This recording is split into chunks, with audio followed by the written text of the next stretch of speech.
Call the June 16th City Council meeting to order. Yeah, he's on, right? Commissioner Bankson will give us the invocation pledge and fact of the day. All right. Let's pray. Heavenly Father, we thank you again for this good day in the city of Apopka. We just ask for your wisdom and your grace as we work together for the common good of the people. We thank you, Father, that you direct our thoughts in that which is pleasing before you. And we ask for your blessing in this place in Jesus' name. Amen. Amen. I pledge allegiance to the flag of the United States of America and to the republic for which it stands, one nation under God, indivisible, with liberty and justice for all. When the American Revolution broke out in 1775, the colonists weren't fighting united under a single flag. Instead, most regiments participated in the war for independence against the British, fought under their own flags. On June 14, 1777, the Continental Congress passed a resolution designating the flag of the United States to have 13 stripes, alternating red and white, with the Union having 13 stars. In 1916, President Woodrow Wilson marked the anniversary of that decree by officially establishing June 14th as Flag Day.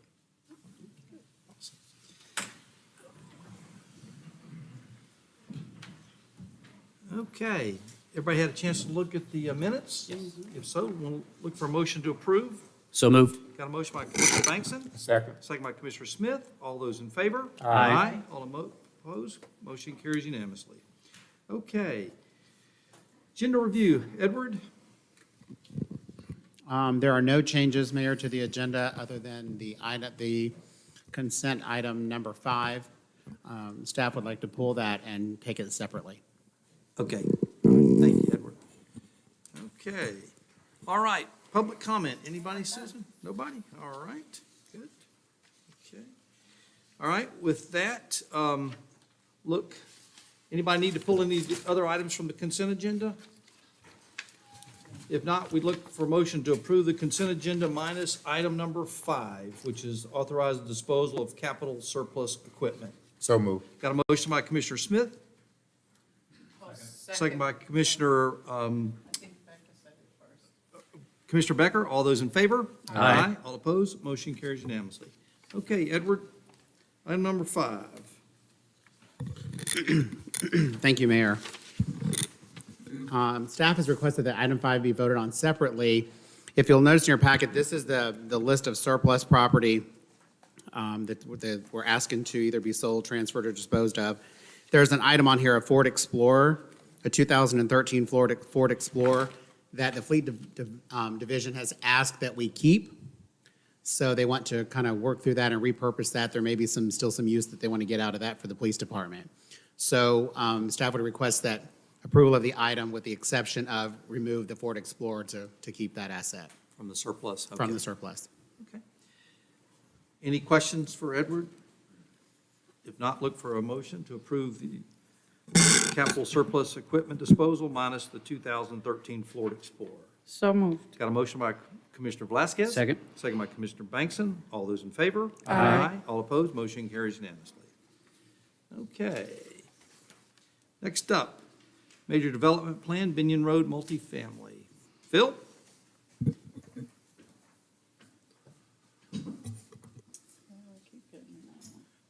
Good evening, Mayor and City Commissioners. Phil Martinez, Planner 2 with the City's Planning Division. The applicant is requesting approval of a major development plan for a multifamily complex comprising of 180 dwelling units. The subject property, consisting of approximately 12.73 acres, is highlighted in yellow and located at the northeast intersection of Harmon Road and South Binion Road.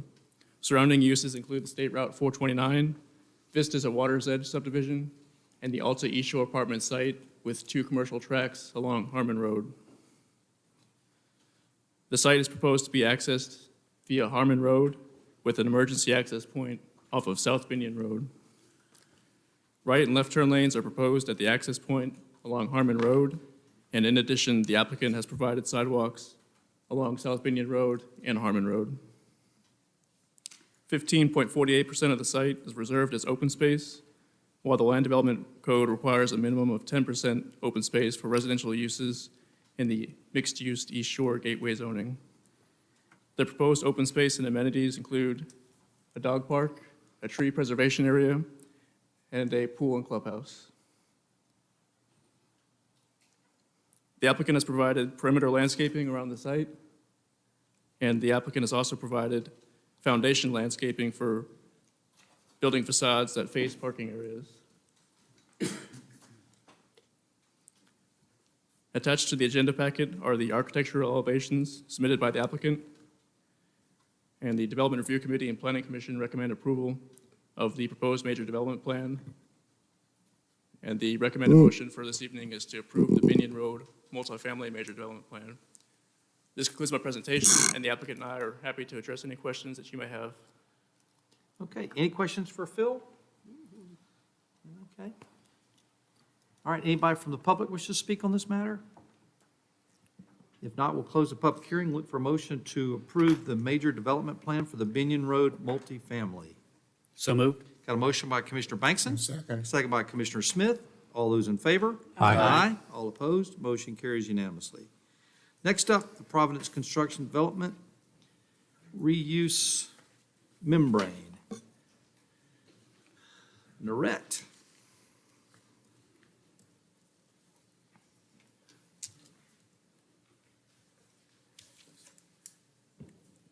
Good evening, Council. Vladimir is here tonight, which he shouldn't be, but he's feeling under the weather, so I'm going to fill in for him. So the request is to award a change order to Providence Construction for additional work consistent with the scope of work of the contract. As you can see, this is what this says.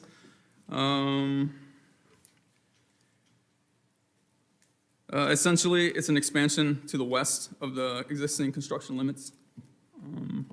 The staff report explains the request in detail, but here are some of the highlights. So this project is essentially 12 years old. 100 acres was given to the city for the purpose of building a storage facility, and failure to do so would result in full payment of the property value plus interest. So therefore, No gun to our head. we have a deadline for the storage phase, and that's what's been awarded to Providence to align what has been excavated. So we have a deadline for the storage facility as well as a fully functional and operational facility. So that, therefore, staff recommends, in the interest of time, that the request for the change order be awarded to Providence. The current contract is Phase 2, and Phase 2 is 2 million square feet of the geomembrane. It's an associated pipework. A change order has been issued for the area in yellow, as you can see there, not very big. But that is for logistical reasons, because there's additional earthwork, and it just makes sense to do it now so that when we go on to the future phases, there will not be any movement beyond or near the completed section. Again, Phase 2, as you can see there, looks way better on my screen here, but it's been lined, and we are awaiting some leak testing.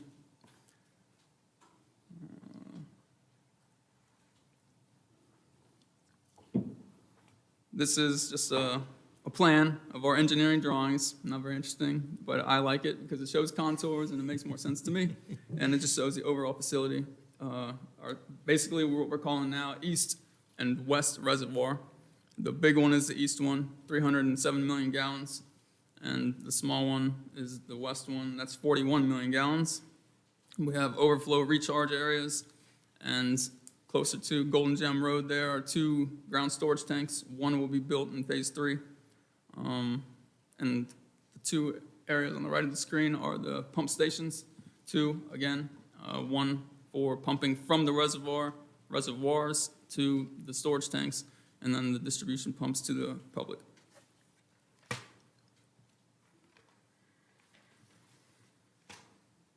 Phase 3 was intended to be everything west on the west side, west of the East Reservoir. But now with Phase 2A, we again, in the interest of time, wish to have a change order to meet the construction schedule for the entire facility.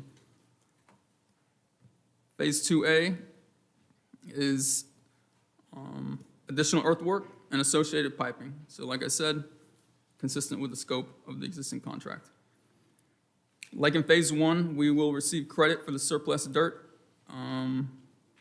So really, when you're approving $500,000, you will be approving, hopefully, $340,000 once we get the final numbers. With that, any questions? Any questions for Narette? I got one question.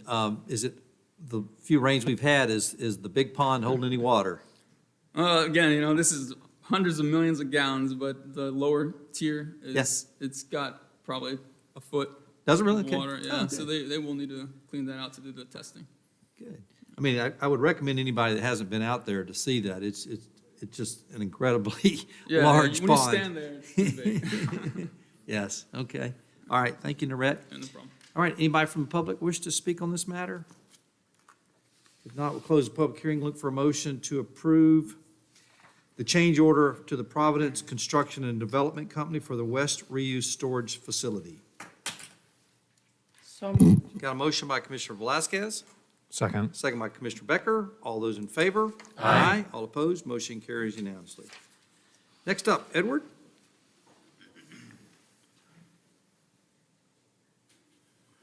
Mayor, Commissioners, this item is a governmental consulting services agreement. If you recall, the last council meeting, Mayor spoke about bringing on board some expertise to help us with the American Rescue Act, Plan Act monies. There's a lot of documents out there. There's a lot from the federal level, a lot on the state level, a lot of complexities in applying for this money. So this is the agreement that we've brought back with Gray Robinson that will allow them to help us, assist us with at the federal level and the state level with our capital, our CIP and our capital project listing. So we'll be able to give this to them and have them help guide us to some of those dollars so that we can apply for some of those dollars that are available.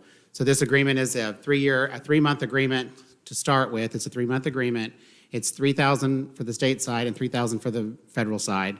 So it's a total of $6,000 each month for 3 months. And then we can reevaluate at that point where we are in the process. So this will give us some of that expertise and help to help us apply for a lot of those dollars that are out there on the federal and state level to see what we can pursue. So we want to ask for your approval of this, for this agreement. Any questions for Edward? Just a logistical question. So you say apply for, or is it we get the monies and it's just how we use them? I'm just trying to key in on the nuance This one, there. the other pot of money, the $7 million that we were talking about, that's already been allocated for us. We're still trying to work out the details on that, believe it or not, as well. But these are the other funds that are available. There were other funds available in that rescue plan from broadband to infrastructure improvements and monies. Those monies you have to actually specifically go after. Gotcha, okay. So this will help us to be able to go after those dollars. At I mean, least, there's just yeah. to apply. multitudes of There's different, so many. buckets and. So we want to submit all of our, to have them help us with all of our listing, all of our capital improvements. Where's And that then- money sitting at right now? When you say, that, Yeah, it's at the federal level. yeah. State level? You know what? It's at the state level, it's at the federal level, it's in multiple places. So we're still trying to figure out how to get our 7 million, which is, we're working with the Treasury, so. And for instance, if they get the infrastructure package in the next couple of months, then we just keep them on for a couple more months at the federal level to see what is out there for us to go after as well. So, yeah, we figure in 3 months, the state monies they'll dry up. Then if there's some additional, like if they pass the infrastructure bill in Congress, then there's going to be a lot more dollars there for infrastructure, water and wastewater and roads and whatnot. So we want to be in a position to have them help us, get them, because when they'll come and go as fast as, as people can apply for them, so. I know. Are we keeping in contact at least with our Congresswoman? Oh, yeah, Val yes. Demings? Oh, absolutely. Both Rick Scott's office and Val Deming's office, I've been in close contact with both of them. Okay. Any other questions? I'm just going to ask if there was any guarantee that we was going to be able to get any of these funds by them helping us to find the dollars. Well, there's no, really do can't that. guarantee, but I think there's a better chance them helping us, being able to know where to go and where to look for them, because they have the expertise from the federal level and the state level on how you get in there to get them, because it's a very, it really is a complicated process.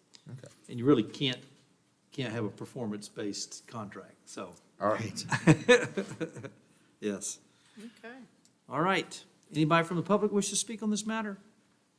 Not, we'll close the public hearing, look for a motion to approve the engagement of Gray Robinson, PA, to provide consulting services related to the American Rescue Plan Act, as well as maybe some future infrastructure packages. So moved. Got a motion by Commissioner Velasquez, second by Commissioner Smith. All those in favor? Aye. All opposed, motion carries unanimously. Next up, YMCA, purchase of Camp Weewa. Edward? Yay. All right.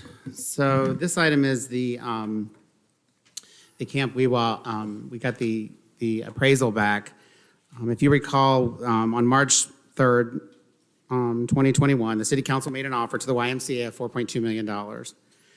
Based on that, on the lowest appraised value that we received from Integra at that time.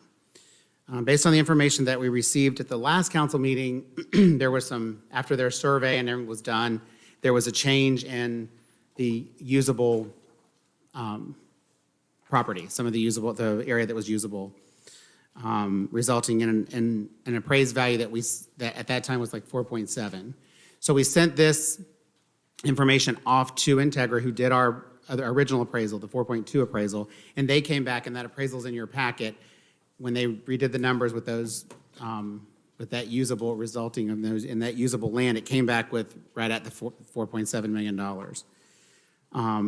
So that is the amount we're sitting at now, sitting at the 4.7, if that's the offer that we want to make to them. That's kind of where we're sitting at, where they seem to be okay with the number at 4.7. It's up to us if we want to, make our offer.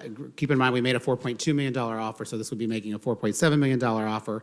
We would legally go get all the contracts all drawn up and bring that back to you so you could have that for your final review. But we would need to tell them that if the wishes of the council are still the 4.7, if it would go to the 4.7, we would need to tell them that's where the offer that we want to make. Because we have an audience that is tuning in to us, can you just kind of give them a little background of how we're going to pay for it? Absolutely. Well, if you recall at the meeting in March, I talked about the different sources that we have available that we could use. And one of the items that you have on your meeting tonight was the Sandpiper sale. So you have about $1.3 million there. You have the airport sale of about $475,000 that you have there. If you recall, we had agreed to use $1 million of our impact fees that are available in that fund currently, and those are not appropriated for anything else. So we earmarked those at that time. You have $1 million that we applied for the grant, if you remember that. So we keep following up with all the grant information. So hopefully that'll be a good thing, and we'll get that. And then if you recall, we also had the Duke Energy monies. If you remember, we left 1.185 that we did not earmark when we did that appropriation, when we did those earmarks. So when you add that total, if you take those pieces there, you get close to right at that 4.9, 4.7, 4.9. So granted, you'd have to use a little bit of reserves until you hear from the grant. You could use a little bit of your reserves until you hear from the grant. So those where the dollars are coming from, and from the purchase side of it. Okay. Any other questions? Well, mine wasn't in reference to the money part, but can you go to the map that has the little blue circle? The map that has.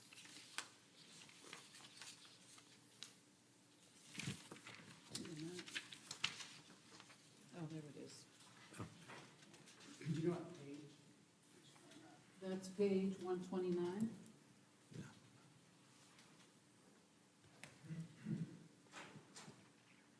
Yes, that one. The little blue circle, what is that? It says potential on the map. That's the second, they bought it 10 acres after the fact. So the original, the red piece is the original Camp Weewalk. Okay. That little piece there, the little blue piece, is a piece they bought. So when we purchase, we're getting all of that? Yes, you're getting all of Oh, this. okay, all right, Yes, that's yeah, my yeah, question. You're getting everything All right. in that box. Mr. Becker, anything? No, Edward kind of touched on it. I mean, really what we're doing is we're increasing the bid by 500K. 500,000. We still have the opportunity to look at all the contractual particulars if they accept the offer. Yeah, the contract will come back. We'll get, if they accept your offer, then we'll draw up the contract and it'll come back for you to approve the agreement. And then, so right now, because before when we first got this position, those lands over off Harmon Road were potential funding sources. So right now you feel confident that the funding sources that you just described could get us pretty close to the offer price that we might be putting out there. Absolutely. I'm very confident that, granted, pending the sale, we got to sell the sandpipers here at the airport, but they appear to be going within, as you see, you approved the contract today for the 1.3, and the airport should be coming really soon. So, yeah, so I feel confident with those sources that I mentioned that we won't have to use the Harmon Road parcels to make this purchase. And then the last piece, and I'll just renew my ask, is just make sure that by doing this, we're not jeopardizing any critical need for other areas of the city. No, Commissioner, I can tell you that as we're starting to build the budget now, this will be, if the council does decide to purchase this parcel, there are budgets built for that. We're planning for both. We're planning so that we can have these budgets will be built for you at budget time, and I can say that we will not be any cuts or anything to public safety because of this purchase of this park. So. And not just public safety, I mean, And there won't, you're right. You'll see the additional funding, because we're going to break this out as a separate cost center in the budget. That's what Brian and his group have done, so that you can actually see the separate cost center that'll come in your budget, at your budget workshops. So, yes. Good. Mr. Bexon? Well, I'm going to be the fly in the ointment here. I was very enthusiastic. The entrepreneurial side of my brain sees the opportunity, sees the value of it. I don't waver in that. But my challenge is, one, is this valuation increasing? When you look at the 100-year floodplain, I don't agree with them increasing the valuation. And for me, before, it was kind of at the top of my comfort zone.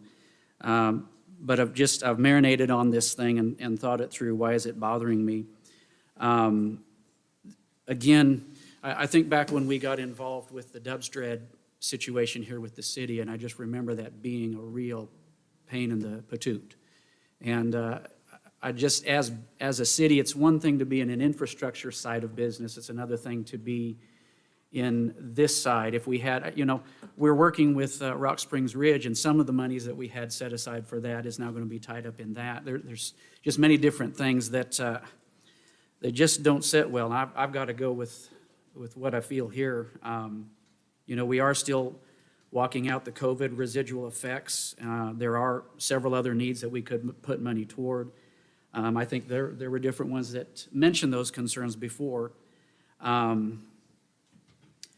I don't want to see more housing for the sake of more housing. I know that there are many who don't want to. At the same time, I'm glad for the progress that we're seeing in our city. But I also don't want to be the one that, if this doesn't become solvent over the 5-year plan of trying to, rebuild the infrastructure of it and then have to manage it and run it and operate it, I don't want to be the one to have to say, you know what, it's not solvent, we need to sell it for housing. I just don't. I don't think that's the best position to be in for us. So for those reasons, for me, I have great pause with this, and I have to pull back myself. But again, I might not be the most popular person over that, but I just have to stay with what I feel on that. I just feel like we're getting into a business on this, and it just gives me concern in the long run. And so. Yeah. And I can appreciate your comments, Commissioner. The way that I view it is, and you've got a lot of municipalities across the state and really across the country that are trying to cobble together resources to buy conservation lands or environmentally protected areas. For a situation like this to present itself, and oh, by the way, it has a functioning or potentially functioning and potentially solvent, and to your point, a very valid point, and it's what I've challenged Mr. Foreman on, is we need to make sure that it's solvent, because it's a win-win situation. We buy land that we can conserve, at the same time have a camp that no other municipality around us has. So it's a differentiation point for us, as well as an opportunity for us to break even on the use of that land, but still have an asset if it doesn't become solvent, and 5 years from now we decide to do something differently with it. So I can get there. It's, I want to make sure that potentially after a sale or a contract, that we do have a solvent piece of property. Well, I think, a couple things is, one is Parks and Rec has never been a moneymaker, nor will it ever be a moneymaker. And so you have to look at the piece of property that we're going to, if we get Camp Weewa, that we're going to get rid of. So the 23 acres that would have been Parks and Rec. So we'd have had soccer fields and baseball fields and dog park. That would have lost money. Dog park, we get zero revenue from today. We got 15 acres. So I understand what you're saying, but so we've got a park, it's a different park. Yeah, it's not meant to make money. I mean, obviously you can't hemorrhage money, but it's never meant to make money. And I think the asset that this would create for the city, that 23 acres, oh yeah, so we got, 6 more fields and, a couple of multi-purpose, facilities and a dog park. What have we got? I mean, I think, I was going to bring this up under the mayor's report, but I guess maybe this is a good time to do it, is Greg Fox, who's a reporter, called me about an insurance issue, and he said, hey, you need to call a friend of mine at Lowe's. And so I reached out to Lowe's, and happened to be the district manager for 13 stores at Lowe's, and so I walked the whole property with 4 of his store managers, which they've got a foundation where they donate money to certain groups, and they do a lot of sweat equity as well. So it took about an hour walking the Camp Weewa property with the store managers, and so he looks, he gets done with the tour and kind of shakes his, he's like, kind of nods his head, and I go, so what do you think? And he goes, I think we can do it. I go, what does doing it mean? He says, I think we can take care of all your buildings for you.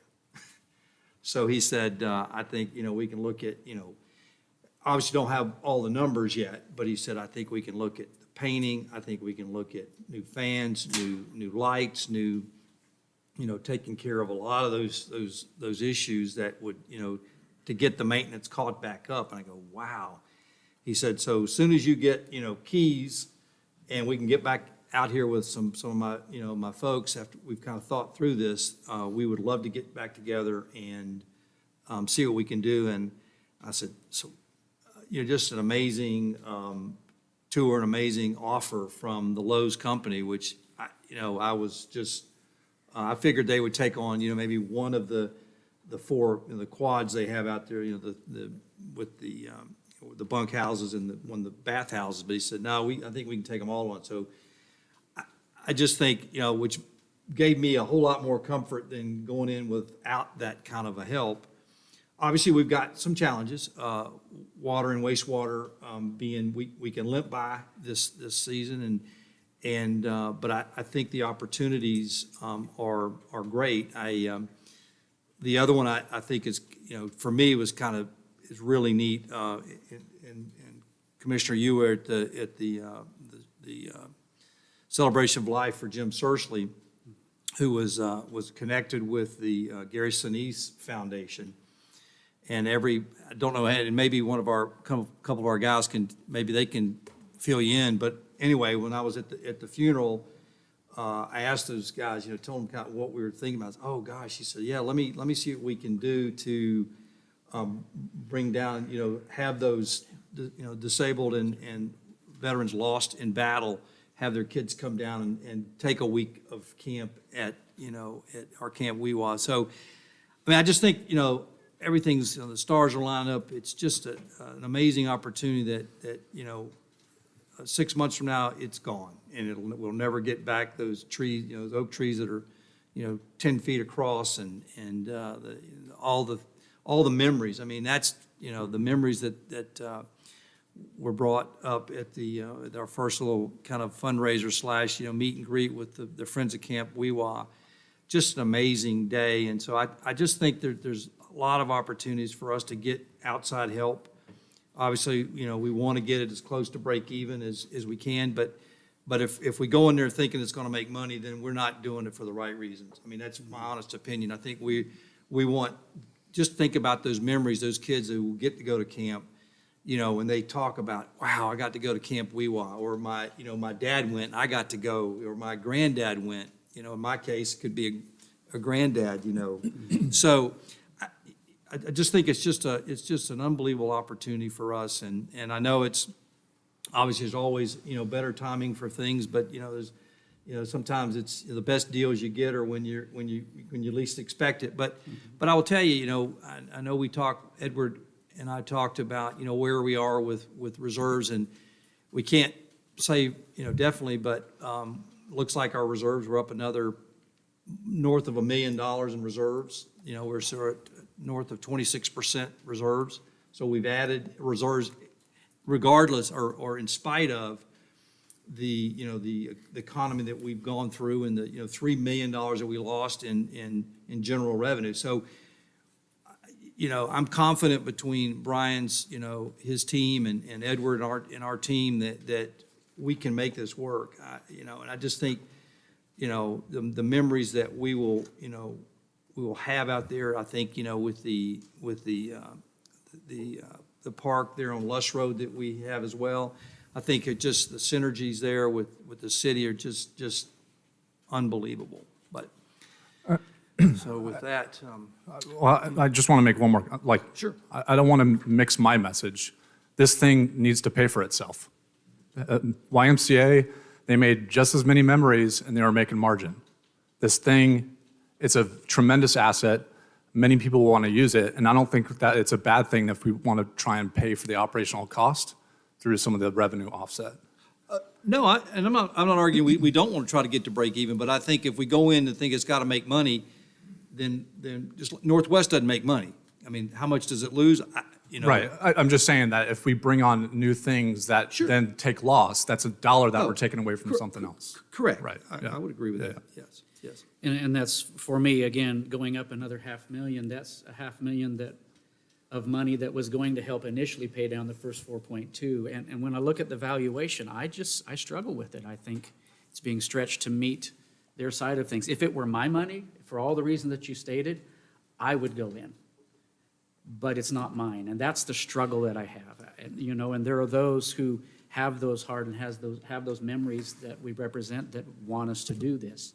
And this is a tough one for me. Yeah. But there are those who don't and say, you don't have the right to do that for that reason. So that's where my struggle is with that, and I hear all that you're saying. Again, the emotion of it, I think, is there. But those are the reasons behind it for me. That's why I struggle. Mayor, can I point out Yes, one other thing? sure. I'd like to point out one other thing. If you, the revenue sources that we talked about for paying for this, if you look at that, a lot of that is asset for asset.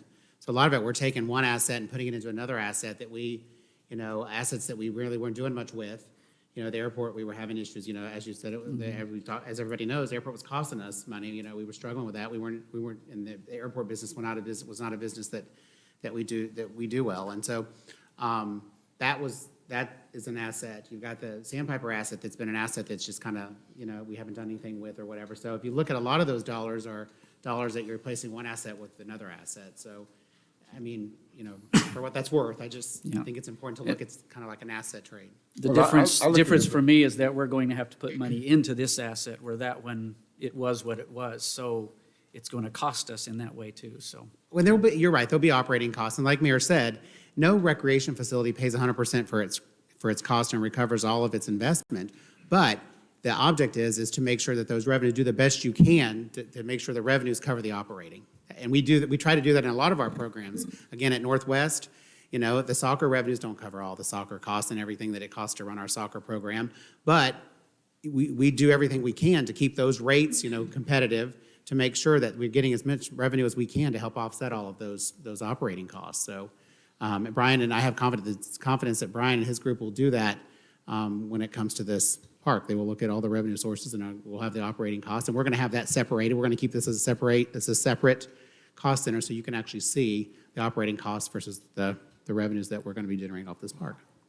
Commissioner Smith? I look at this as another asset for our community. It's going to draw other individuals to come to our city, which will also build our economy by them coming to visit this particular attraction.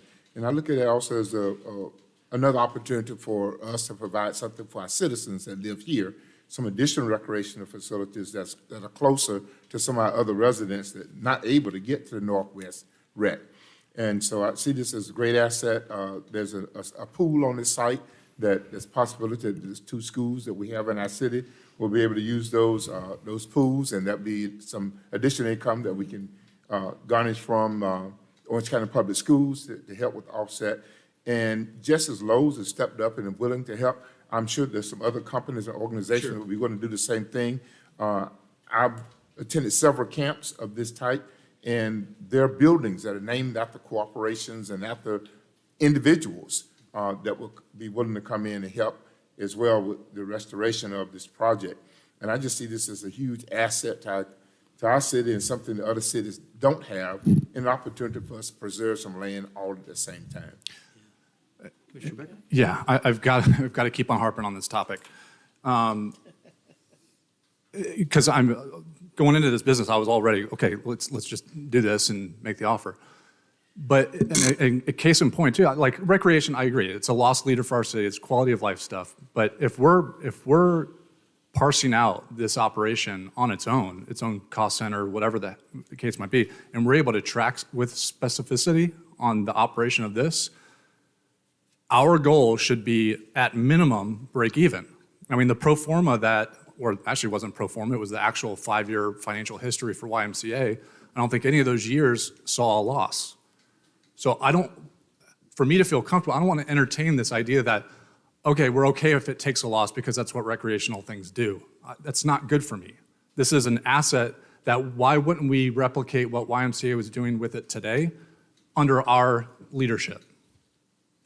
I think that's the goal. I think we'll do everything in our power to do that. But we keep on saying to that make it's sure okay to take a loss on it. I'm not okay with that. Well, are you okay with Northwest losing money? No, I'm approaching the business at hand, which is Camp Weewa. Right. And one of the selling points for me to even do the first approval to even put the $4.2 million bid out was the idea that we can realize the same financial benefit of having an asset like this too. We're getting our cake and eating it too. We get this beautiful property at the same time. At minimum, it's a break-even proposition. At best, we get 50, 100K out of the deal on an annual basis. So what I don't want to do is, the talk track shouldn't be that we're going to go enter into this thing and be okay with it losing money. But I've heard that said a couple times now. No, but, and I understand what you're saying, but for instance, let's say that we could get all corporate clients out there to do, retreats. And that's all we did. And we turn it into a money-making machine, but it's all corporate retreats, it's all weddings. There's not the kids' camps, there's not, day use and all that. Is that what we want? No, 80% of the YMCA revenue came from their overnight camping experience. Right there, that's 80% revenue. Let's find the other 20% without hindering the ability for taxpayers to use it, but get creative in that financing. But under no circumstances would I go into this thinking that we're going to take a loss on this. I mean, this is a beautiful asset. It's got so much potential for us to eat. Again, not trying to make money off the backs of taxpayers, but at least pay for it. So it's a net neutral position. Well, and I think, Commissioner, we try to do that in recreation across all the programs. Kitland Nelson, for example. Kitland Nelson generates some revenue. Does it generate enough revenue to cover all of the manpower, upkeep, maintenance, and everything? No, it doesn't. It's supplemented with general fund dollars. And so they all parks are that way. But like Brian said in his presentation before, and I will say this again, we'll do everything we can to generate as much revenue as we can, just like they did. We've talked to them, worked with them. Definitely, we want to be able to generate as much revenue as possible to cover all of the operating costs to that, the manpower, the upkeep, the maintenance, and all of that from an operating standpoint. So that's definitely the goal. The goal is definitely is to do that. Again, so like Mayor was saying, a lot of our revenues will come from our summer camp, which will come from, be able to have more summer camp. A lot of it will come from corporate, people that will come in and rent, some of our citizens that will rent some of the facilities, corporate that'll come in and use the camps like they did with the Y. They paid and used the camps through the Y. So there'll be multiple types of revenues that we'll be able to look at and able to generate. And even some that we probably haven't even thought of, because now that if we have the asset. So I think we would do everything in our power to make sure that's the goal, to try to make sure that we can get the revenues to cover all of the expenditures. It's a beautiful venue for weddings. Yeah. Right, and I think you're gonna have I think the rental is going to be huge. I think that, we're gonna be booked up. I think every opportunity that we have is gonna be booked, so. And we can, summer camp we can have a bigger summer camp because we've got more space. Just to put a stake in my argument, or my comments, at minimum, we should be trying to replicate what YMCA was doing with it because they broke even. Right. If we're not saying that we were going to try and get to that point, what are we doing?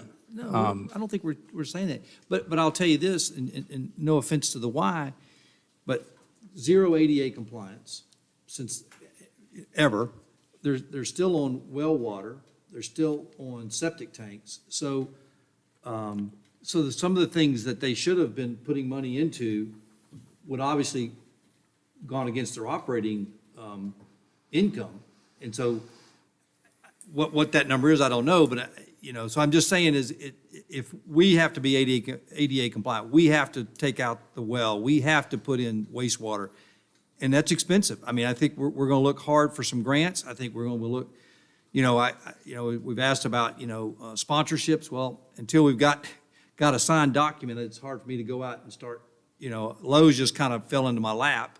But, so obviously there are opportunities for grants for the wastewater conversion and the drinking water, but some of those things that have been kind of neglected by the Y, not just in the last, since they've been shut down, but for the last 10 or 15 years. So, can we get those things completed and fixed to the standard that we require? Absolutely. But, so those will be the challenges for us to get to break even. Is we've got to make those happen. We've got to get ADA compliant. We've got to get off, the well water, and we have to get off septic tanks. So, we're not trying to sugarcoat anything. I think, do I still think it's a great asset and something we just can't pass up on? Absolutely.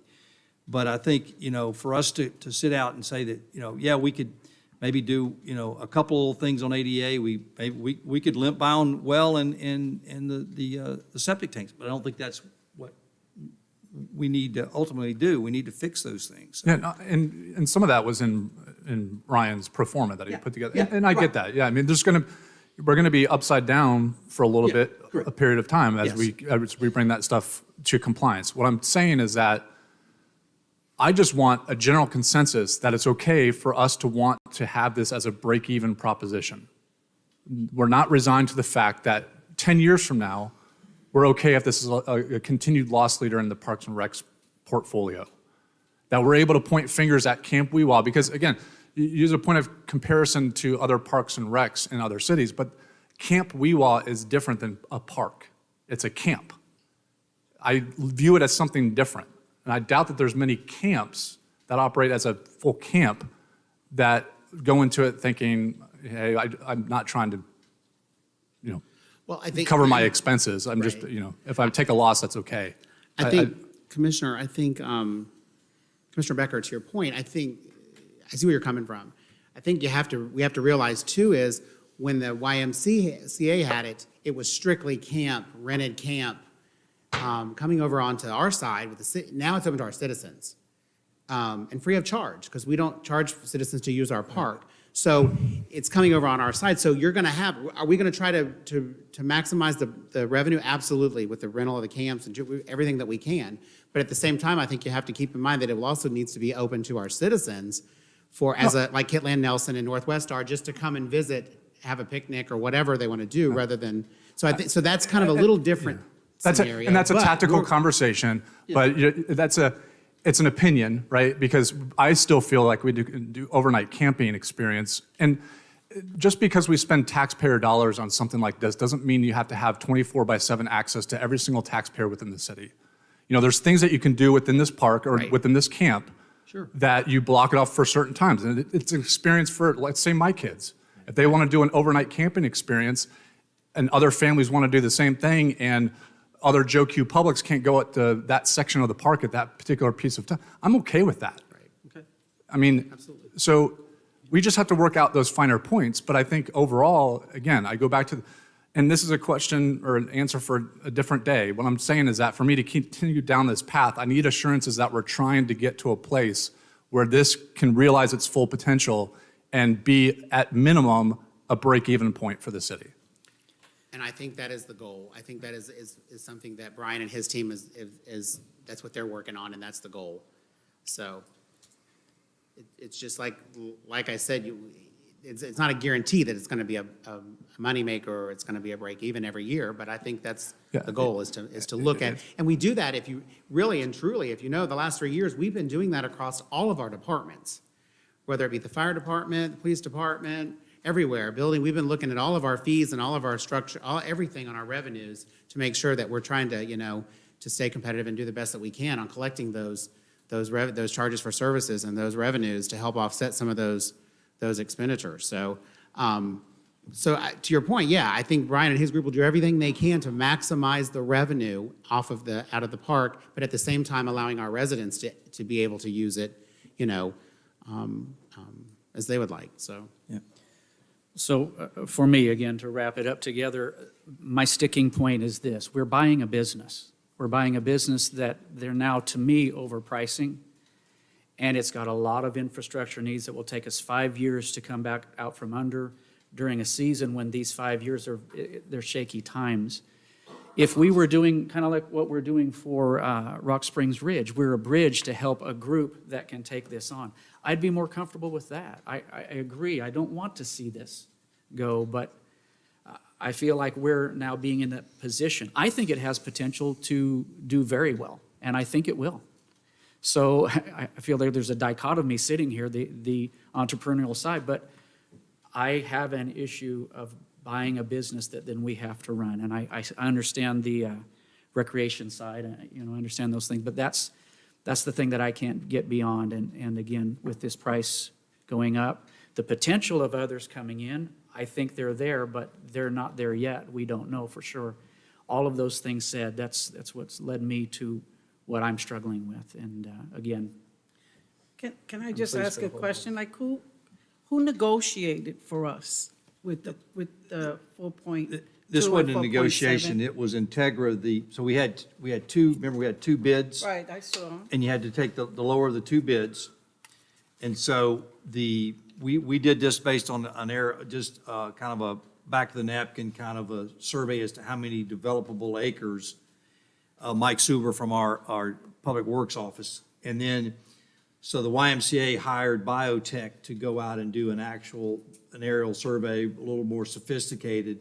And that's how they came back with the additional 6 acres or whatever it was to come up to the additional $500,000. Does that make sense? Did you or anybody sit down with the YMCA and, No. so this is all just based on two surveys that we're getting? Two appraisals, Two correct. appraisals. Correct. But no one in between to kind of negotiate or talk to the YMCA?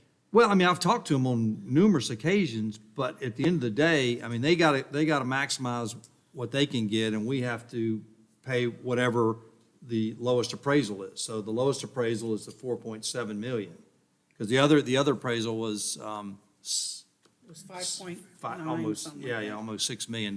So that's how we, Yeah, the appraisal, the first one was 5.9, yes, $5,960,000. right. Now, isn't the YMCA talking about doing a facility that, near the 429 interchange? No. There? Oh, Okay, yes, yeah, that'll be Tony a- Binge, where he's developing there? Yes, correct, but that's just a fitness center. So it won't be pool there? Oh, I don't think so, but I don't know that for sure. Okay, because was my understanding, was they're going to be doing that there, so now we're going to put this in here, and Yeah, I they're don't- selling us this, and then they're going to build a new facility. I don't think he would want to compete with us, I mean, but I don't know that for sure. Well, I want the YMCA to succeed, obviously. They're a tremendous organization. and, absolutely. But again, I've got to put that different hat on for me. It's not my money or my investment, Yeah. it's for the people. So. All right, anybody else? If not, I'll bring up Jeff and the Rich Show, which,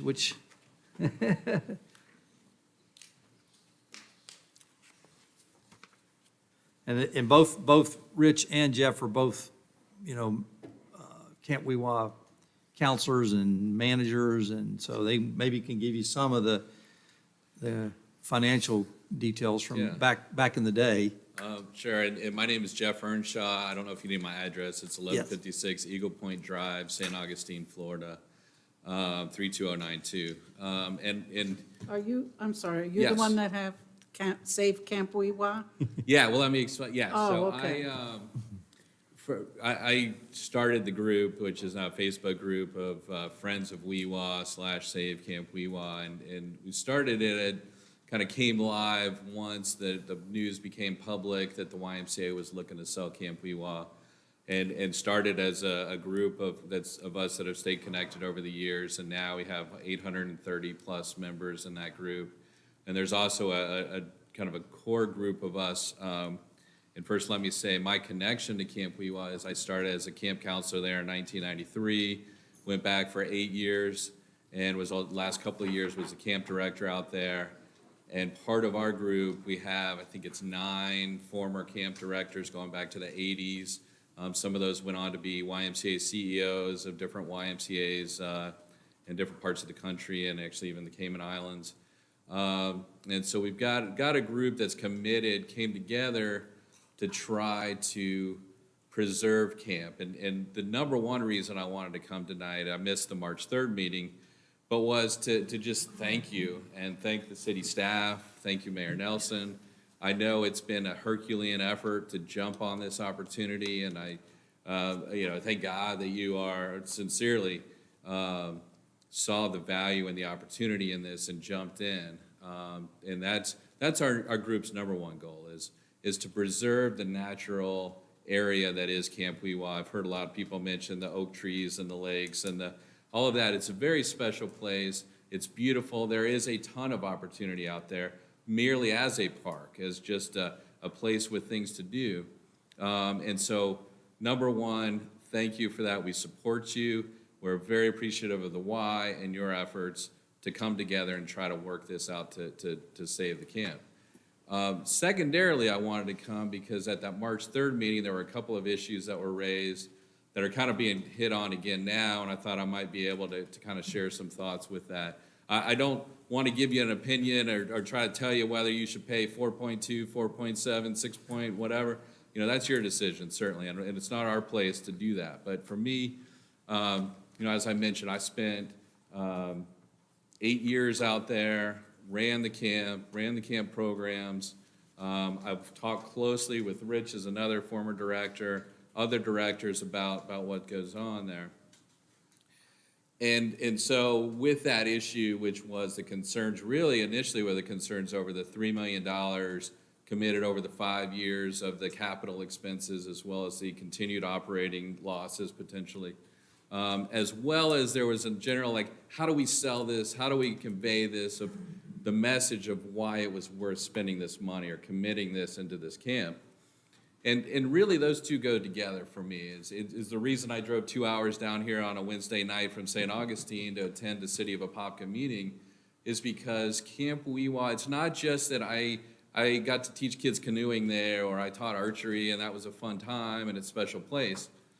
It's because Camp Weewa, as much as anything else, and really more than anything else in my life, made me a better person, taught me leadership, taught me values, how to work with people, build friendships that are lifelong with people across the world.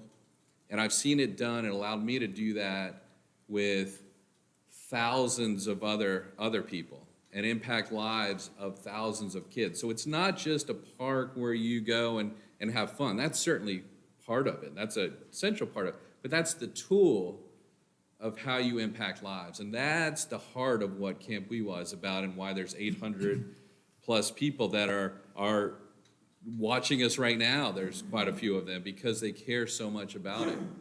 And all of this thought of losing it, and not losing it for ourselves, that's sad. You know, my high school got torn down. It's a parking lot now, right? That happens. But it's the loss of the future generations being able to have that experience. Not only the campers, but like me, I was never a camper there. I was a staff member, a counselor. And how much they learned from that. You have people like Senator Mel Martinez that were there, or Secretary, whichever you want to call him, Glenda Hood. It goes on. You know, you have YouTube personalities, you have doctors, lawyers, that go on to great things, and a lot of that success they attributed to the lessons in their experience at Camp Weewa. And so what's so great about this, and what I want to, when you talk about why are we spending millions of taxpayer dollars on this, it's because you have, it's been hit on, not only this opportunity to have a park that your constituents, the citizens of Apopka, have that Winter Garden doesn't have. No one has a park like this. But you also have this tool for your families, for your kids, for the youth to go and make lives better. That's what it does. And so it's an investment into the future of all these kids and families. And what's great about it is the opportunity to take Weewa, that's been operating more on a 20th century model, and bring it into the 21st century.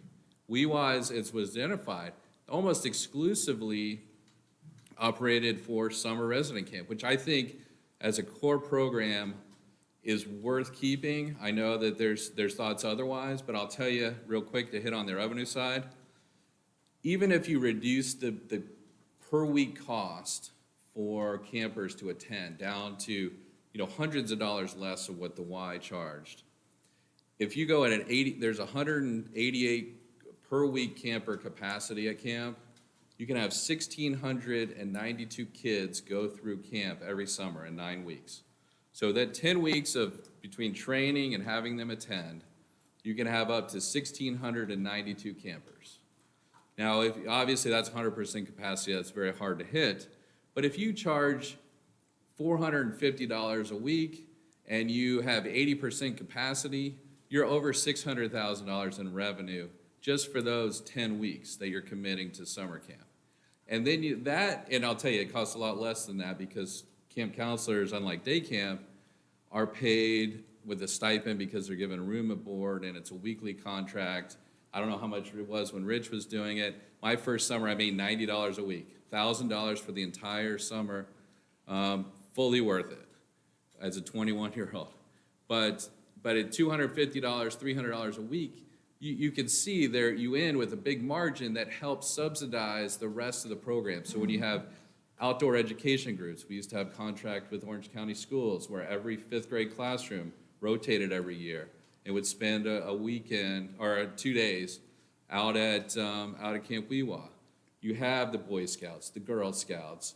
We would have groups. There was the African American Male Summit where kids from Orlando would come in and do the ropes course programs and have a weekend values program, teen values, middle school values programs. Those types of things are there then to be, you can afford to have them and do at least break even. And honestly, you can cut some of the overhead that the Y had and really do it up. But now you have communities surrounding it, and think for all those neighborhoods throughout Apopka to be able to come to Camp Weewa and participate in these types of programs, it's something that nowhere else can provide.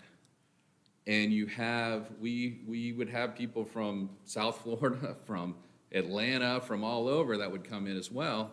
But you can, there's lots of things you can do. And I know that's a different conversation, but my point is more that it's not just an asset of, hey, it's another park that's really beautiful and there's fun things to do there, but that it provides you an opportunity to, with the staff that you have, our group is committed and ready to jump in and give our expertise, our passion, our focus on Weewa to help support all of this.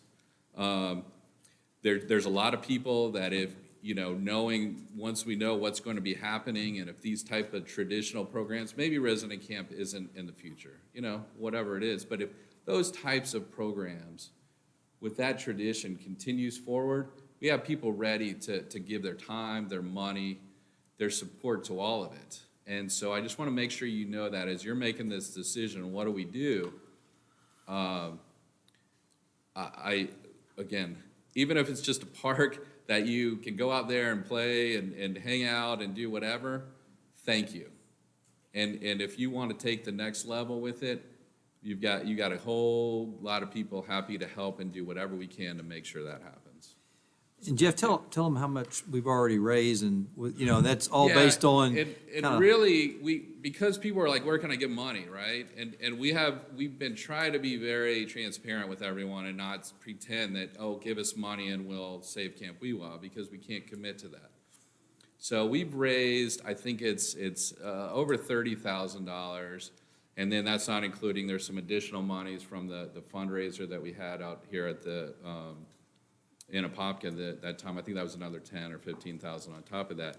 And that's really just, again, opening up a GoFundMe. And we actually set up a fund through the Central Florida Foundation. They were great working with us.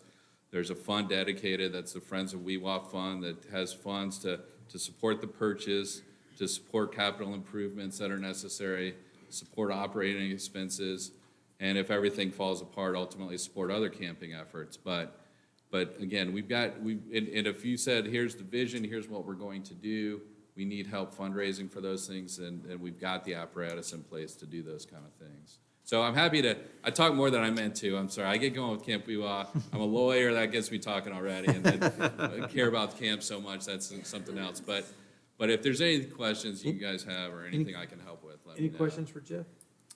No, I actually do follow you, and I've heard everyone else say what their concerns are with Camp Weewa, but the one thing I am in support of Camp Weewa, because it's a park, and it doesn't exist anywhere.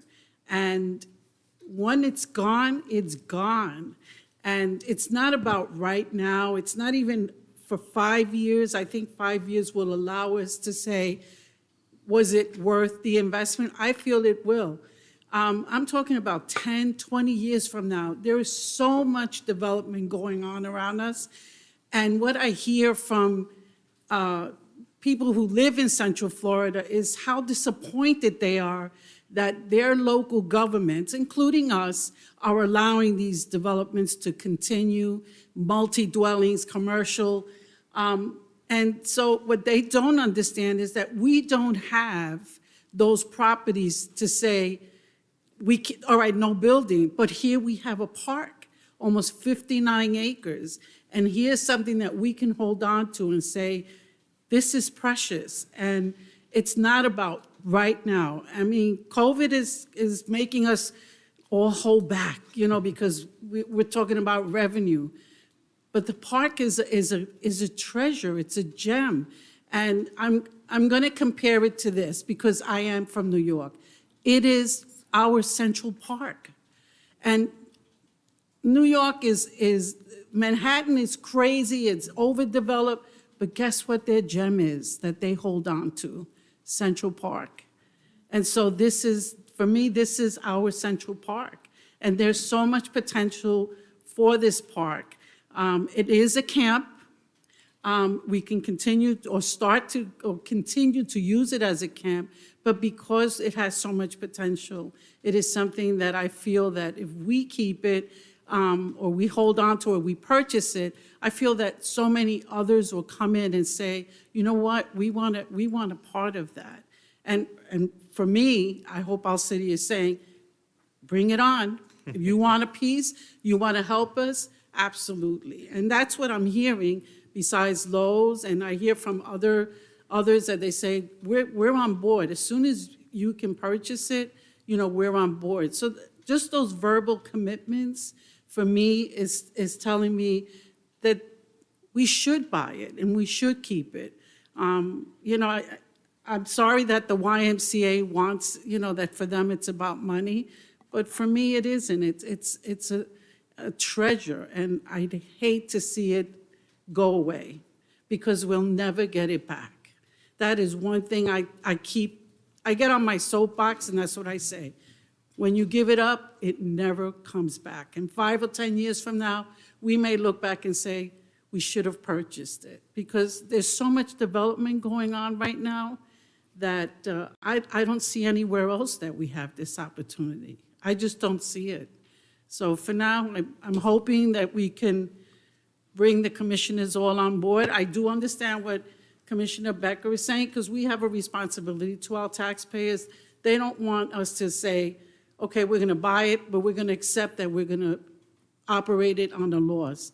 No, I want to guarantee that in the first 5 years that we're going to try and break even with it and try to utilize it as it is, as a camp, and then find other uses for it. But certainly bring in sponsors. That's important for us, to bring in sponsors.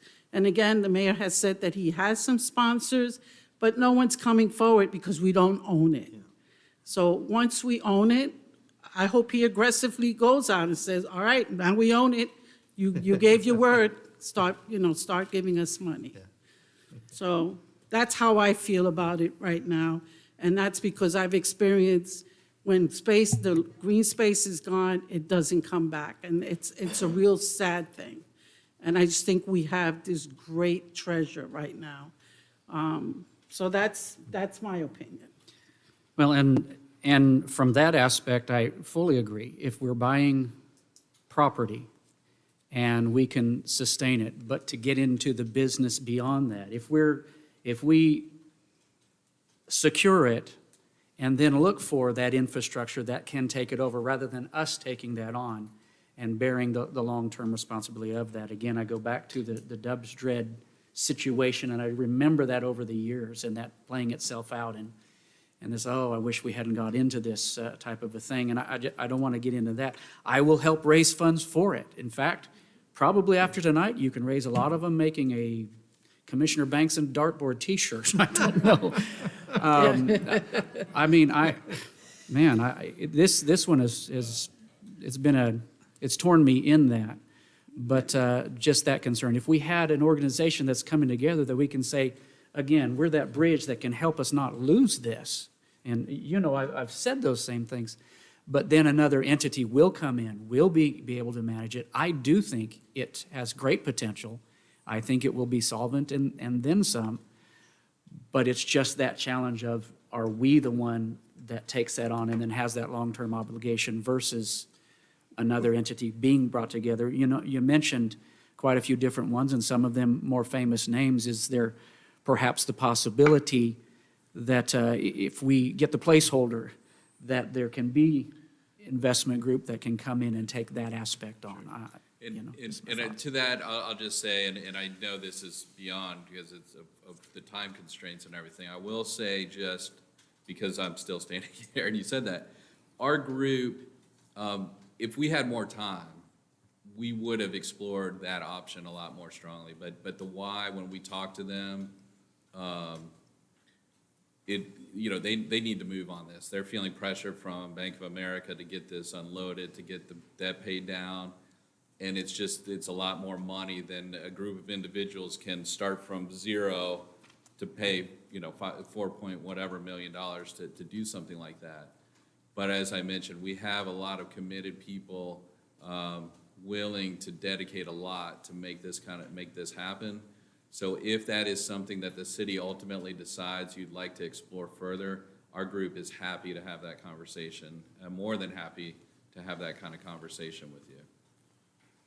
And, you know, if we look at it more than we're going to immediately jump into the large infrastructure versus we can secure this as a property and then make those decisions as we know, hey, here's how we can pay for it, other than digging into Yeah, no, I agree. money that can be taken from other projects that are very pressing for us. You know, and I feel like there's some grant opportunities.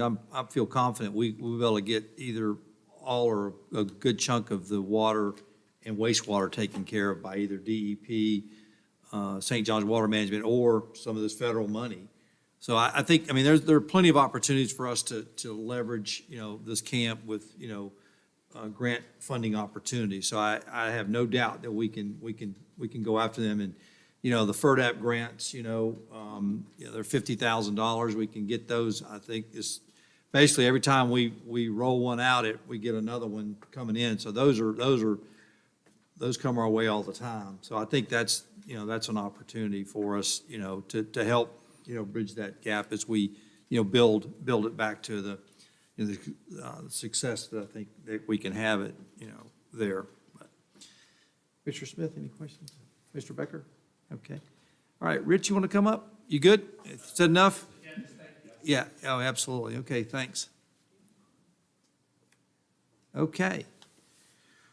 All right, with that, we'll close the public hearing and look for motion to make an offer to the YMCA for the purchase of Camp Weewa and facilities at $4.7 million. One So last moved. question. Are we stuck at that? Are they basically saying this is the only offer we will entertain? Or can we come back and say, really, this other I don't think valuation they is have, more where we're at? I think we have stretched them to the limit. The way that I kind of see that is if, kind of same situation with the Harmon property, if we have it appraised at 2.4, I doubt this council would really explore entertaining offers for underneath that. So, yeah, I mean, as long as this is anchored back to an official appraisal, Right. and this is where we want to go, then I'm fine. Correct. Okay, look for a motion to So approve. moved. Got a motion by Commissioner Smith, Second. second by Commissioner Becker. All those in favor? Aye. All opposed? I have to say no. Okay. Commissioner Bankson in the negative. Okay, with that, awesome. All right. Thanks, guys. Appreciate y'all coming out. All right. Ordinance number 2840.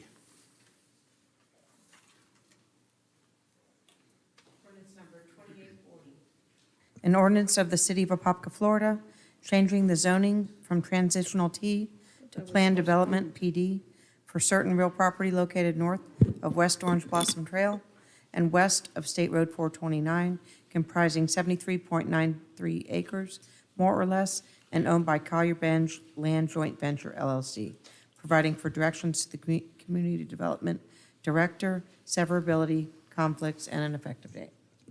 Mayor and City Commissioners, staff and the applicant are requesting that this item be postponed to a date certain of July 21st, 2021, to allow for more time to draft the development agreements associated with this item. Okay. Any questions for Phil? Okay, anybody from the public wish to speak on this matter? If not, we'll look for a motion to item be postponed to a date certain of July 21st, 2021, to allow additional time for the development agreement. So moved. Got a motion by Commissioner Velasquez, Second? second by Commissioner Bankson. All those in favor? Aye. All opposed, motion carries unanimously. We have Michael on the horn. Yes, I'm here. Aha. Michael? You can hear me fine, right? Yeah, okay. Susan? Okay. Resolution number 2021-30, a resolution of the City Council of the City of Apopka, Florida, authorizing the City of Apopka to join with the State of Florida and other local governments as a participant in the Florida Memorandum of Understanding and formal agreements implementing a unified plan and providing for an effective date. Okay, Michael, take it away. Sure, members of the council, what you have before you is Resolution 2021-30. This is a resolution, it's a model resolution that was drafted by the Florida Attorney General's office. And what this resolution, and the Florida Attorney General's office has asked all the local governments that are participating in the opioid class action lawsuit to pass a resolution authorizing their local government to enter into this memorandum of understanding.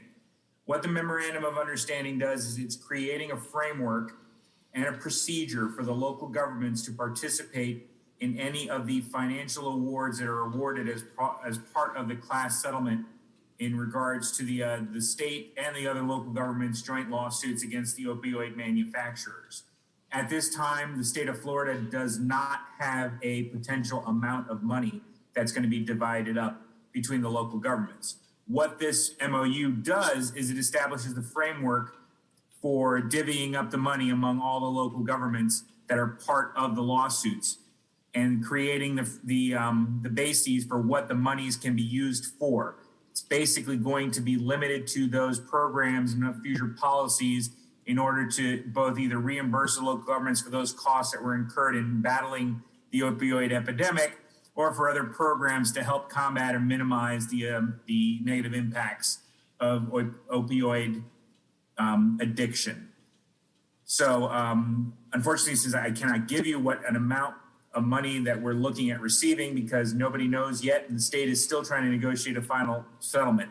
However, the Attorney General's office has asked all of its local governments to enter into this memorandum of understanding so that we can participate in our share of the monies once it is established. And I would advise that it's best that we do join in the MOU with the other local governments that have passed these resolutions in order to avoid having to either the city go at it by themselves. This provides the best and most efficient mechanism for the city of Apopka to participate in the distribution of any awards distribution of the awards that will be granted as part of the opioid litigation. I'm available for any questions. Any questions for Michael? Okay, anybody from the public wish to speak on this matter? If not, we'll close the public hearing and look for a motion to approve Resolution 2021-30. So moved. Got a motion by Commissioner Bankson, Second. second by Commissioner Velasquez. All those in favor? Aye. All opposed? Motion carries unanimously. City Council reports. Commissioner Velasquez, you want to start us out? No, I just gave a passionate about Camp You're all- Weewa. I'm good. You spent, okay. Commissioner Bankson. Well, I belabored it, so I think I'm the GOAT tonight. But I do appreciate that the city jumped on and is working with negotiating to try and minimize the strong garlic odor from the up there. So have we gotten any more answers from that as to? We've gotten a few things, Commissioner. We went, Bobby and I went, as a matter of fact, and basically there's no production there. It's just storage, and it's all airtight storage. So everything's shrink wrapped in containers and boxes. It's just garlic is that Pungent. strong. And so there's not a whole lot they can do. It's all, like I said, it's all secured. There's no production. Nothing's being opened. It's just a storage facility. And then they take it down to the Orlando facility to actually have it bottled, whatever they do with it to get it ready for sale. So not a whole lot. We told them what our concerns were. You know, there were a few fans that were going that we had asked for, could they do something maybe with those fans? But all in all, they say that there's not too much they can do. So, What are you talking about? On North 441, north of Boy Scout, as you're driving up there, all of a sudden, it is incredibly strong aroma of a garlic aroma. Do we have a It'll garlic knock you out of factory your over car. there? No. Well, they're storing it there. It's a storage. That's the company that produces the garlic and packages it and sells it, uses that as their storage facility. So it's just stored there. Like I said, no production, nothing's opened. It's all sealed. It comes in sealed, goes out. Never it's open. It goes out sealed. It's just a I never storage smelled facility. that. So, We're on 441. but so like I said, Past Boy Scout everything's Road and secure, and continue there are some fans, Yeah, I but. go there. Never smelled We even mentioned to them, if there was something you could do with the fans or whatever, would it make a difference? It wouldn't make much difference. So we've tried. They know where we are, and our feelings. So that's kind of where we are. But And I do appreciate that the graffiti was covered over, and hopefully we can stay on top of that. code enforcement is working So, very yeah. hard with that one. That's awesome. Commissioner Smith. Just want to say thanks for the beautiful palm trees that have been installed along Central Avenue. Looks beautiful. Just want to say thank you. Oh, cool. Mr. Becker. I'm going to use my time to wish my daughter, Emily, who might be watching this at home, a happy 10th birthday today. I wasn't able to have dinner with them this evening, but we had a nice Perkins family breakfast delivered to our house at 9 o'clock this morning, so we kind of flipped it on its head. But happy birthday, Emily. Cool. You were supposed to bring a cookie, a peanut butter kiss cookie. All right. Okay. Edward. All right. So I have some other things too, but I want to start out with the best news that I have that I can bring you tonight. So went through the interview process for HR director. We have found what we think is a perfect fit for us here at the City of Apopka for an HR director. His name is Joseph Patton. You have his resume with you. And I sent his contact information out earlier or late last week so that you could reach out to him if you wanted to reach out to you. He's here tonight. I see him here. He's here to answer any questions you may have. I kind of wanted him to, if you wanted to maybe give a little statement or something. I mean, if you feel that, if there's any questions you may have, he's here for that. But he was driving in today.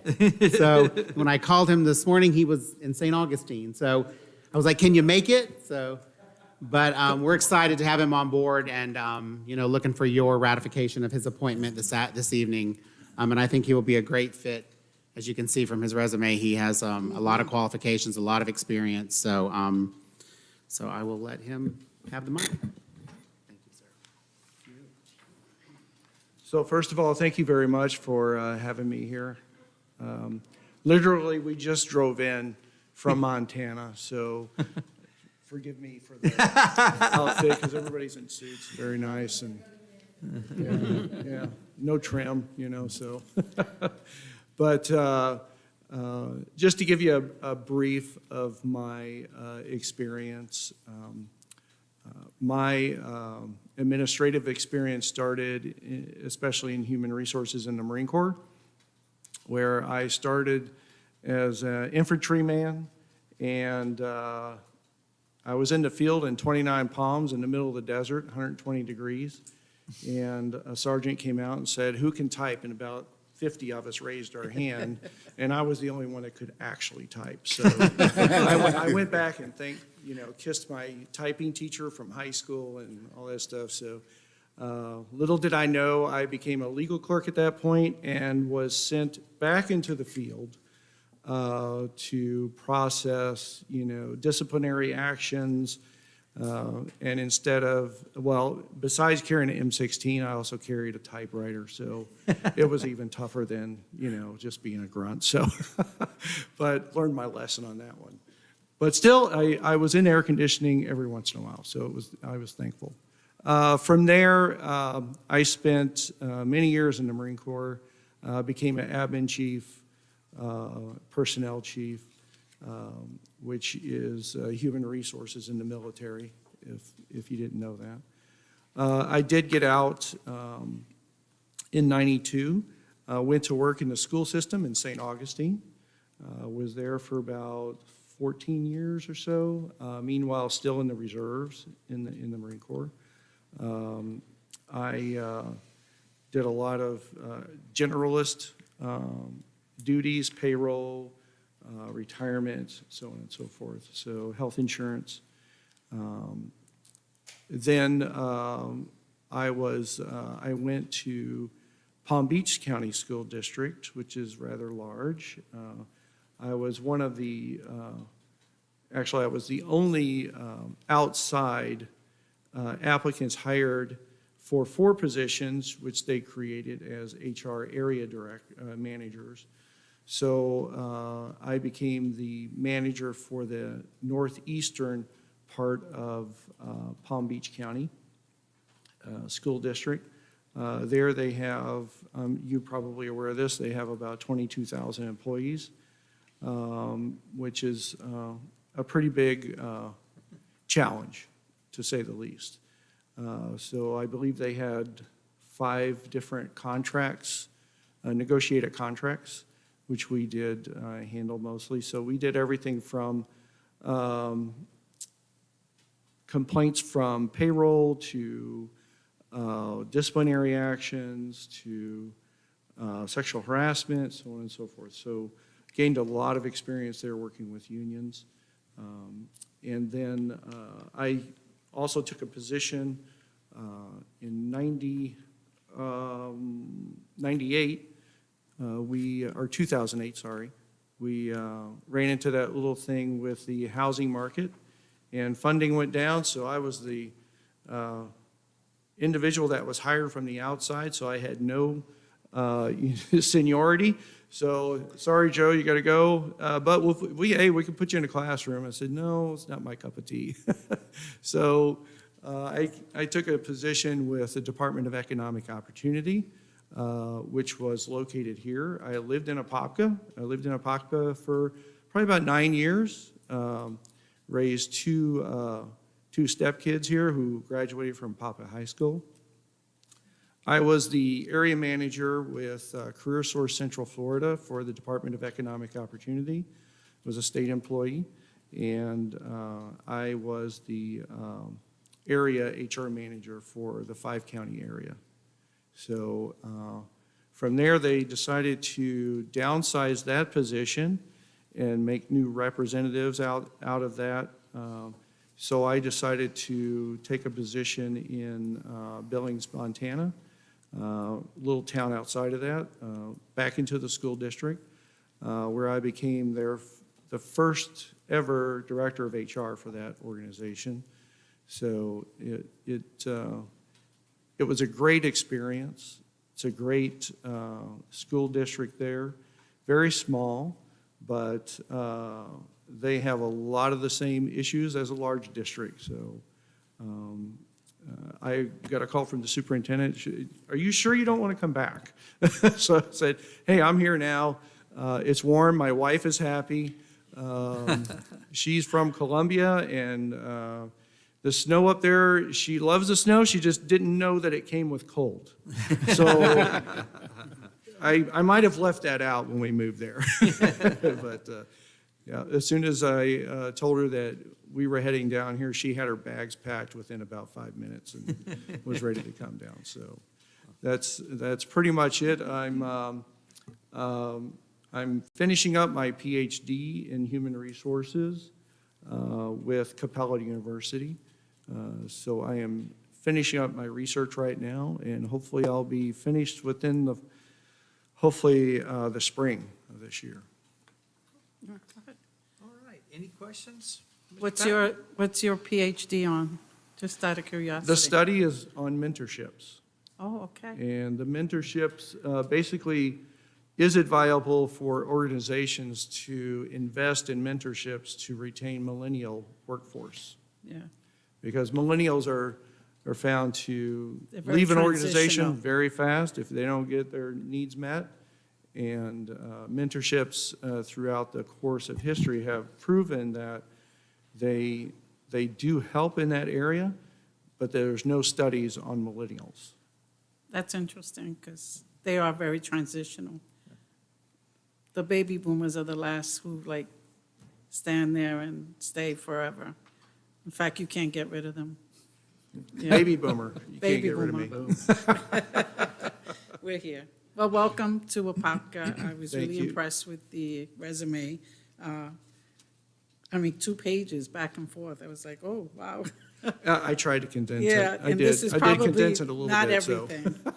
But welcome to Apopka. I Thank you. look forward Thank you to so much. working with you.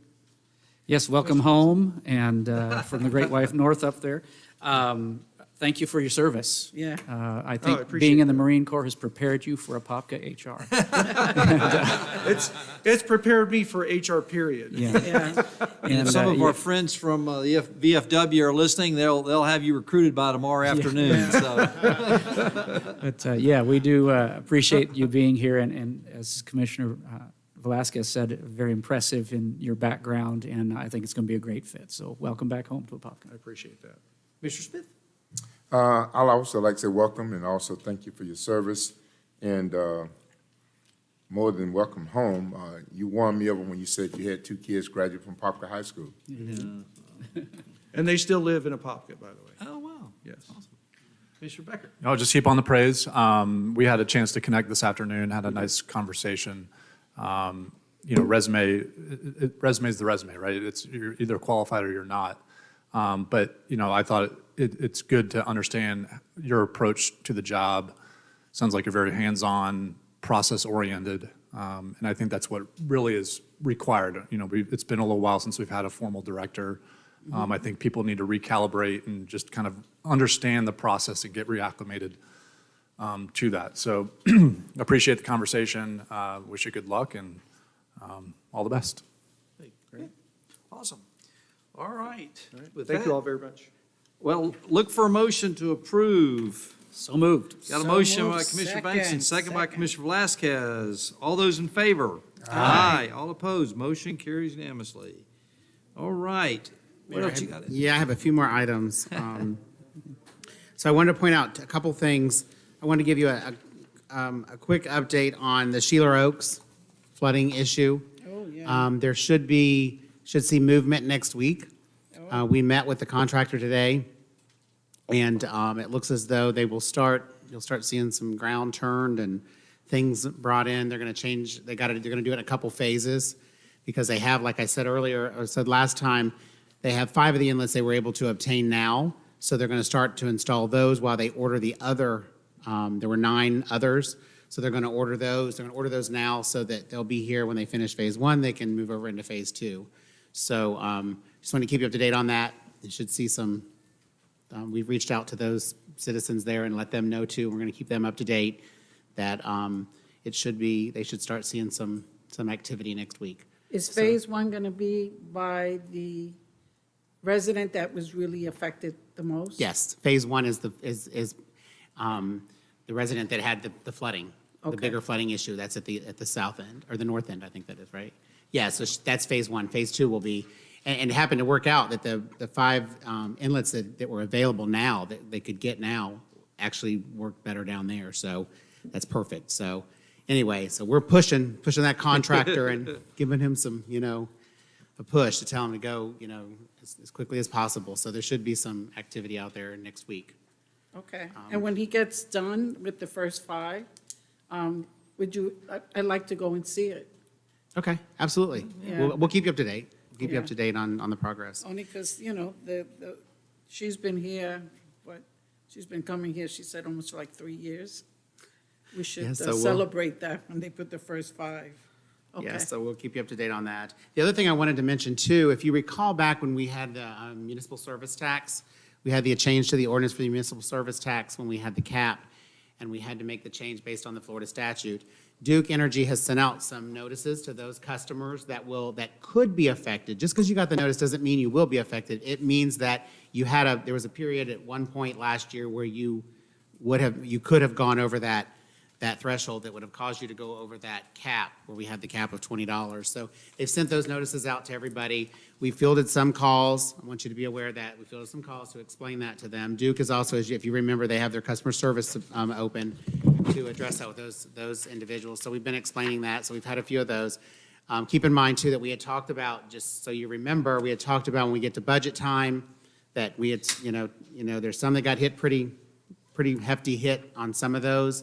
And we had talked about, looking at the property tax rate, if we need to provide some kind of relief or help or whatever. But again, keep in mind that I wanted you to have that update, that there's a few people out there that are getting those that have reached that thresh-hold.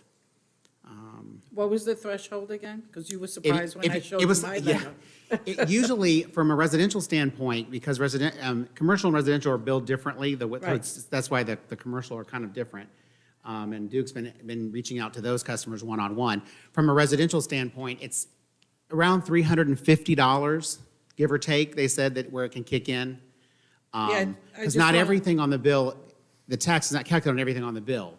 So if it's $350, $400, that's when you will see the needle move a little bit.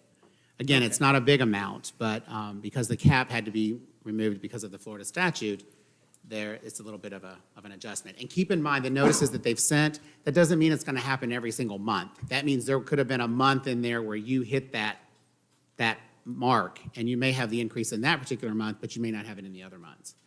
So, so that, I want you to be aware of that notice. And I think Yeah, I got the letter. that's everything I got, Mayor. All right.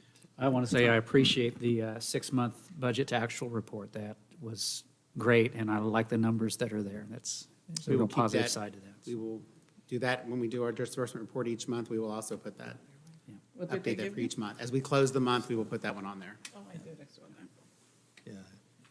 Okay, any other questions for Edward? Is that it? Thank you, Edward. All right, Michael, any question or anything for you? No, nothing to add aside from thank you for letting me to participate via Zoom. While I'm in my hotel room, my son's currently at his college showcase at Wofford College, and he plays tomorrow, and we've got an unofficial visit with the university in Charlotte. We'll be probably heading there Friday or Saturday. So I'm busy, but I'll be back in the office on Monday.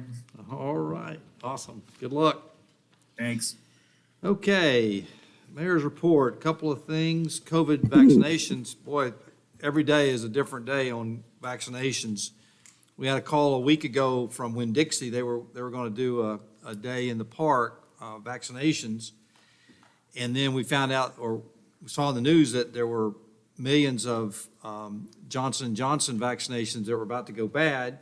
So I said, hey, Chief, I said, call down and see if we can get some of those. And so we about had a deal worked out, and then all of a sudden we find out they've expired, they're out of date now. So we thought we were gonna have 2 events for people that hadn't got vaccinated. Now we're back to 0. So, we'll keep you posted. Obviously, if it's something we need to do timely, we'll get you an email out there. So if there are vaccinations available, we want to give people the opportunity to do that. So Rock Springs Ridge update. I always just put it on there just because I never know what's going to happen.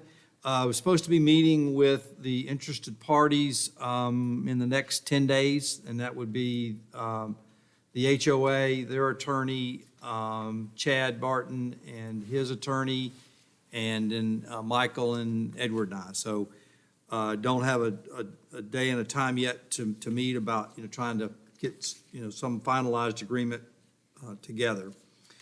I did meet with them. They were here. Yeah. So I even forgot what date that was. Last week. What date did I meet with them, Ed, that we sat with them? Because I made you come in with me. Wednesday, maybe? Yeah, Was it Wednesday afternoon, I think? it was last Wednesday, yes. It was last Wednesday, Okay, last Wednesday, the 9th. I did meet with them. okay. And then we had our HOA meeting last night. All right, next up, Camp Weewa update. I kind of spilled the beans on just because I wanted to get that information out about Lowe's being I think a big help with, helping us get that camp up to snuff in a short order. Along that line, what, I'm going to be working on is trying to get a big commitment from either Bass Pro or REI to be kind of our, sleeping bags, air mattresses, water bottles. If we got REI in there, they could help us with the ropes course. Maybe if they wanted to come in, we'd let them run the ropes course because it's highly specialized, and it's you've got to make sure that all your ropes are secured. I mean, just something we really don't want to get into. So if I could get them to come in, we'd let them, take that over. But So how many sleeping bags you think you need? you got a few? Yes.